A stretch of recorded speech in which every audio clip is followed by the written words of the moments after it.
மந்திரத்தை மறந்தான் பிரம்மனே, அவனை சிறையினிலே அடைத்தான் முருகனே. பிரணவ மந்திரத்தை மறந்தான் பிரம்மனே, அவனை சிறையினிலே அடைத்தான் முருகனே. அதனால் கந்தனிடம் பிரம்மனும் இரளுவான், அதனால் கந்தனிடம் பிரம்மனும் இரளுவான். கந்தன் அடியவர்க்கு அவனும் அருளுவான், கந்தன் அடியவர்க்கு அவனும் அருளுவான். கந்தனிடம் செல்லுங்கள்,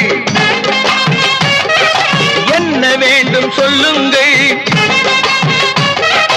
கந்தனிடம் செல்லுங்கள், என்ன வேண்டும் சொல்லுங்கள். வந்தவினை தீந்துவிடும் மற்றவற்றை தள்ளுங்கள், வந்தவினை தீந்துவிடும் மற்றவற்றை தள்ளுங்கள். கந்தன்